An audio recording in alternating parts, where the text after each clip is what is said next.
Hi friends, welcome to అనగనగా కథలు. ఈరోజు చెప్పే కథను చూడండి. నచ్చితే లైక్ చేయండి, షేర్ చేయండి, కామెంట్ చేయండి. సబ్స్క్రైబ్ చేసుకోకపోతే ప్లీజ్ సబ్స్క్రైబ్ చేయండి. అలాగే నోటిఫికేషన్ కోసం పక్కనే ఉన్న బెల్ ఐకాన్ ప్రెస్ చేయండి. ఇక కథలోకి వెళదాం. అనగనగా ఆనందపురం అనే గ్రామం కలదు. పేరుకు తగ్గట్టుగానే ఆ గ్రామంలో ఎటు చూసినా పచ్చని పైరుతో, పాడి పంటలతో ప్రజలందరూ ఎంతో ఆనందంగా కనిపించేవారు. అయితే గత కొన్ని సంవత్సరాలుగా వర్షం పడక ఆ గ్రామంలో కరువు సంభవించింది. పచ్చని పొలాలన్నీ బీడు భూములైపోయాయి. అలాగే ఊళ్ళో ఉన్న మంచినీటి బావులన్నీ ఎండిపోయాయి.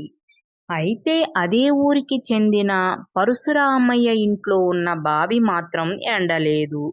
అందుకే ఊళ్ళో ప్రజలందరూ ఆ బావి వద్దే మంచినీళ్లు తెచ్చుకోసాగారు. అయితే ప్రస్తుతం ఆ బావి కూడా ఎండిపోసాగింది. ఏమండి, మన బావి కూడా ఎండిపోయేలాగా ఉందండి.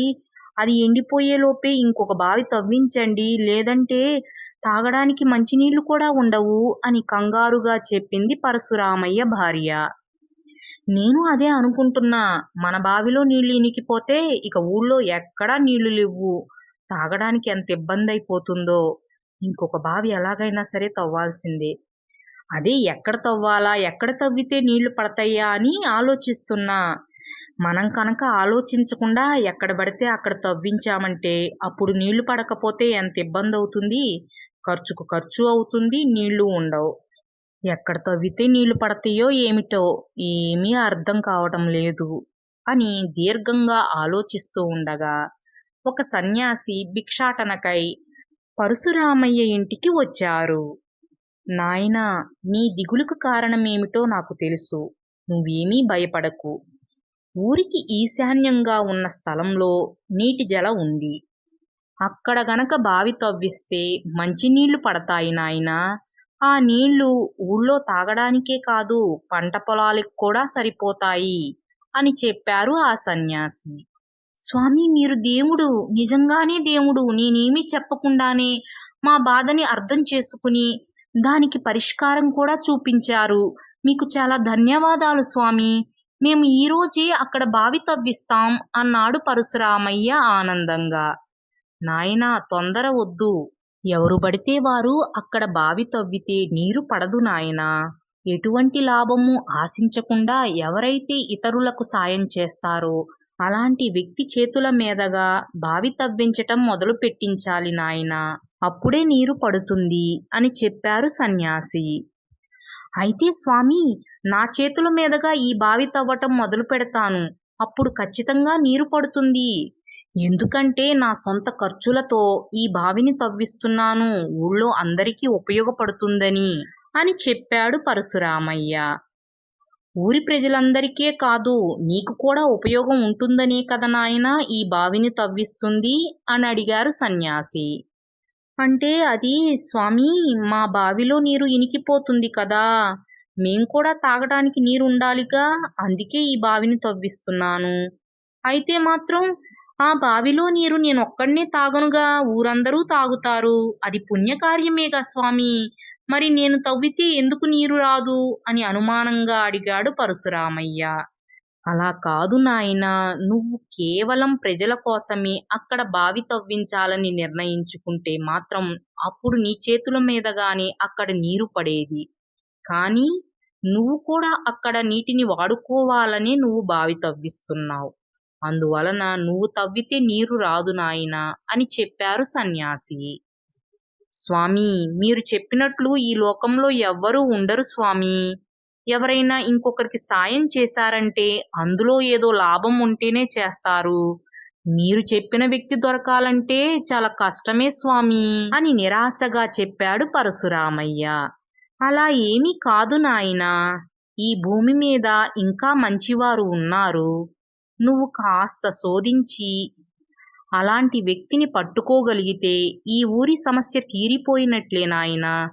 ఈరోజే నువ్వు వెతకటం మొదలుపెట్టు, నీకంతా మంచే జరుగుతుంది అని పరశురామయ్యను ఆశీర్వదించి అక్కడి నుంచి వెళ్ళిపోయారు సన్యాసి.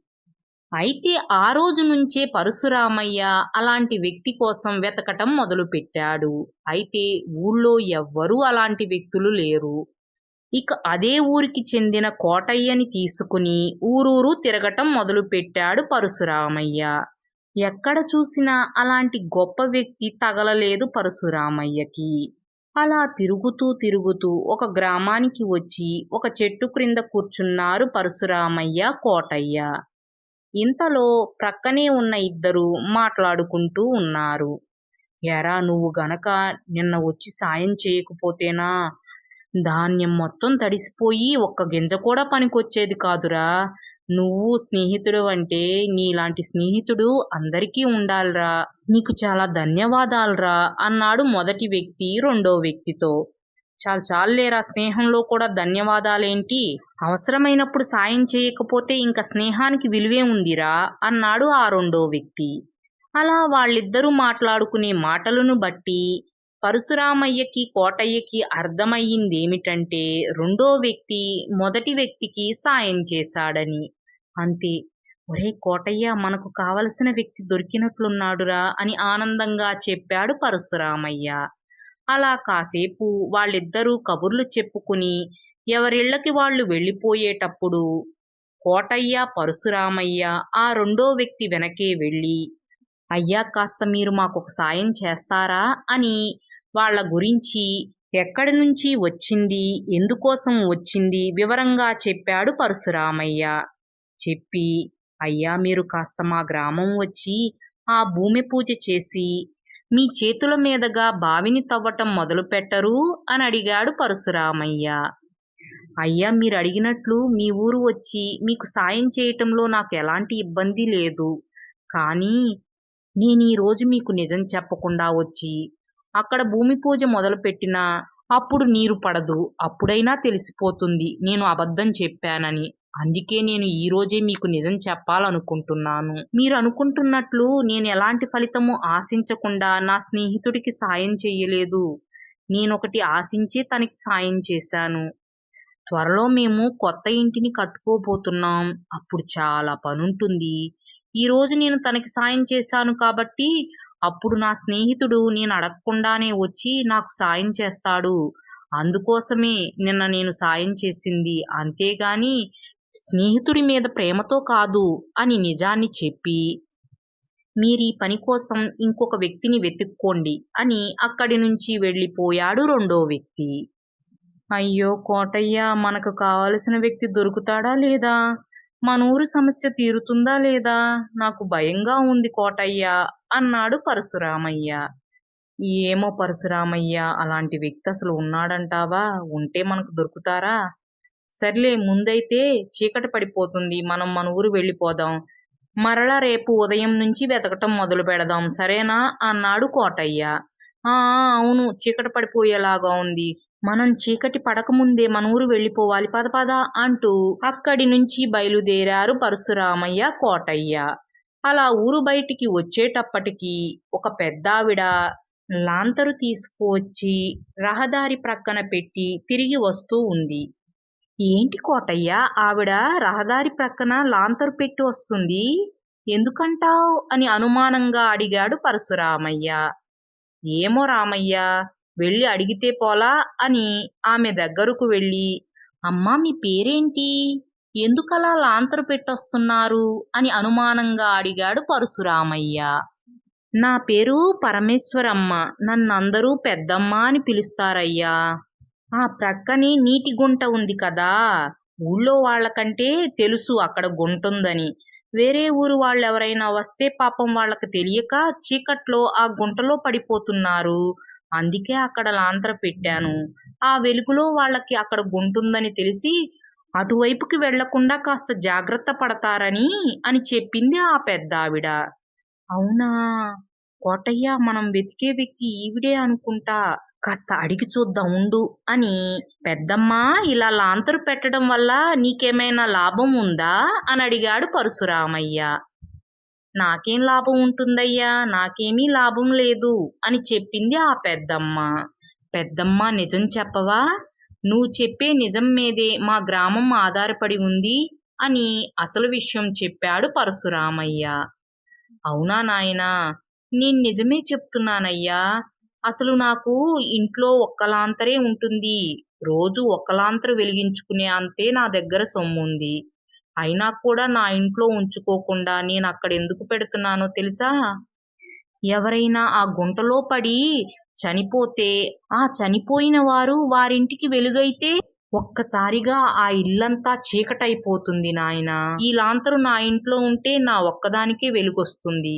అలా కాకుండా ఇక్కడ పెడితే ఎంతో మంది కుటుంబాలలో వెలుగునిస్తుందయ్యా ఈ లాంతరు. అందుకు పెడుతున్నాను. అంతేగాని నాకెలాంటి ప్రయోజనమూ లేదు ఈ లాంతరు పెట్టడం వల్ల అని నిజాన్ని చెప్పింది ఆ పెద్దమ్మ. అయితే అప్పుడే అటుగా వెళుతున్న ఆ ఊరి వ్యక్తి కూడా పెద్దమ్మ చెప్పిందంతా నిజమే అని, గత కొన్ని సంవత్సరాలుగా పెద్దమ్మ అలాగే లాంతరు పెట్టి ఎంతో మందిని కాపాడిందని అసలు సంగతి చెప్పి అక్కడి నుంచి వెళ్ళిపోయాడు. పెద్దమ్మ, నీ సాయం మా ఊరికి కావాలి. నువ్వు ఒక్కసారి మా ఊరు వచ్చి భూమి పూజ చేసి నీ చేతుల మీదుగా బావి తవ్వటం మొదలుపెట్టవా అని బ్రతిమలాడసాగాడు పరశురామయ్య. నా వలన ఊరికి ఉపయోగం ఉందంటే తప్పకుండా వస్తాను నాయనా అని పరశురామయ్యతో వాళ్ళ ఊరు వెళ్ళింది పెద్దమ్మ. పెద్దమ్మ చేతుల మీదుగా పూజ చేయించి బావిని త్రవ్వించటం మొదలుపెట్టారు. అంతే, కొంత లోతు వెళ్ళేసరికే నీరు పడింది. ఆ విధంగా ఆ ఊరి సమస్య తీరిపోయింది. ఆ బావిలో నీరు ఎన్ని సంవత్సరాలైనా సరే ఇనికిపోలేదు. అలా ఆ ఊరి వారికి మంచినీళ్లతో పాటు పంట పొలాలకు కూడా ఎంతో సమృద్ధిగా నీరు అందసాగింది ఆ బావి నుంచి.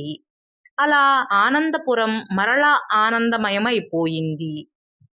ఫ్రెండ్స్, ఈ కథ మీకు కూడా నచ్చిందనే అనుకుంటున్నాను. Thanks for watching. మరో మంచి కథతో మళ్ళీ కలుద్దాం. అప్పటి వరకు సెలవు. Take care. బాయ్.